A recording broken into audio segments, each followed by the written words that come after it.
Your Excellency, distinguished speakers, ladies and gentlemen.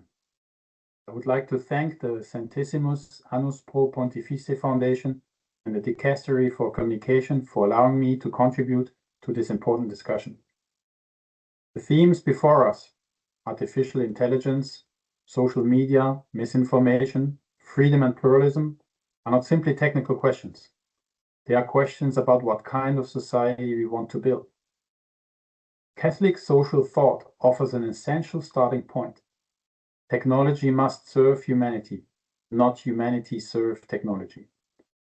As head of media, entertainment and arts at UNI Global Union, I represent workers across media, culture, entertainment and creative industries around the world whose labor sustain culture, communication and democratic life. For us, artificial intelligence is not a future debate. It is already transforming workplaces, creative professions, and all parts of our sector. And while AI brings opportunity, it also raises a fundamental question. What makes communication and cultural expression human? Communication is not only the transmission of information. It requires trust. It is built from exchange, and it comes with responsibility. And when communication becomes detached from truth, accountability, and human dignity, societies become vulnerable to manipulation, polarization, and mistrust. This is why discussions about AI and misinformation are inseparable from questions of freedom and pluralism. Freedom requires trustworthy information. Pluralism depends on diverse voices.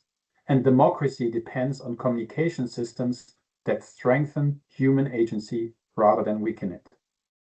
In the cultural and creative sectors, these questions are especially urgent. Human creativity is rooted in lived experience, memory, imagination, and relationships. A performance, a film, a story, or a song is not simply data recombined. It is human meaning expressed. Yet today, many generative AI systems are trained on vast quantities of text, performances, voices, and artistic works, often without meaningful consent, transparency, or remuneration for those whose labor made them possible. Behind every performance is a person. Behind every voice is a worker. And behind every creative work is human dignity.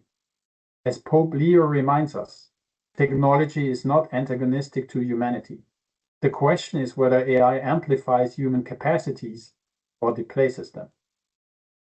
I think media and entertainment workers take strength from Pope Leo's encyclical on safeguarding the human person in the time of artificial intelligence, which appeals for the safeguarding of humanity, promotion of truth, dignity of work, social justice, and peace. And what gives me hope is that workers and their unions are already showing that such a path is possible. Trade unions are not reacting passively to artificial intelligence. We are helping to shape how it enters workplaces. We are doing so based on common principles that all unions and guilds who participate in UNI Global Union have adopted and that echo the encyclical Magnifica Humanitas. Because we advocate for a human-centered approach to AI based on the common understanding that the creation and use of AI systems shall amplify and augment, not displace human abilities. And we are doing so through collective bargaining and social dialogue. In the United States, the Writers Guild of America negotiated landmark protections ensuring that AI cannot replace writers or undermine authorship. Generative AI systems cannot be treated as writers, and film studios cannot require writers to use AI in ways that diminish human credit or value. Actors and performers, through the US Actors Guild SAG-AFTRA, negotiated safeguards for digital replicas rooted in informed consent, transparency, and compensation. If a performer's voice, image, or likeness is digitally reproduced, there must be permission and accountability.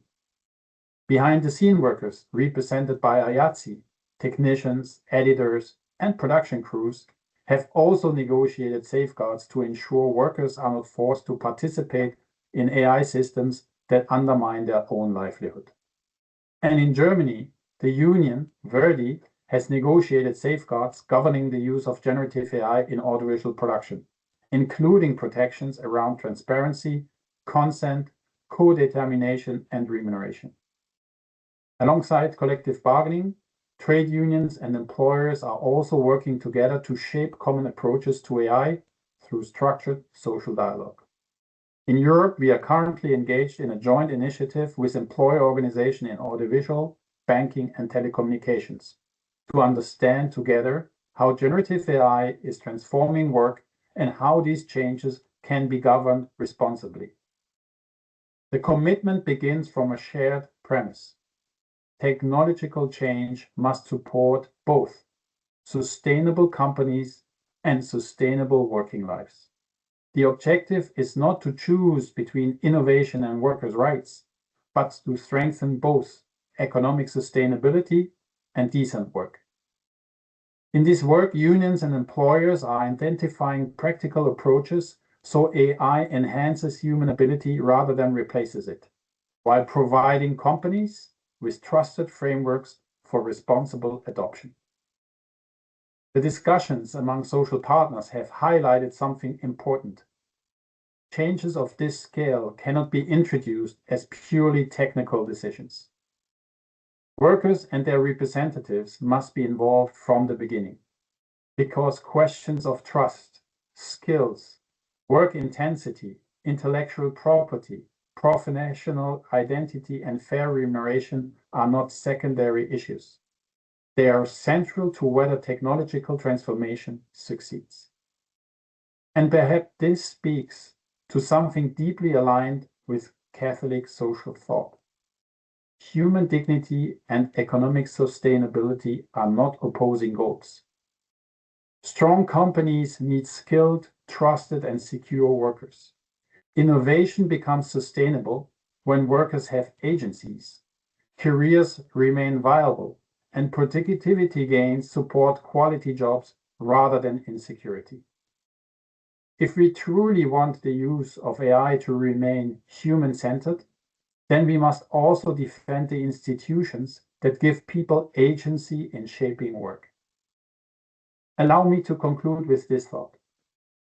Communication and cultural expression worthy of human beings must remain human. Technological progress worthy of humanity must strengthen freedom, protect pluralism, and deepen trust. Thank you.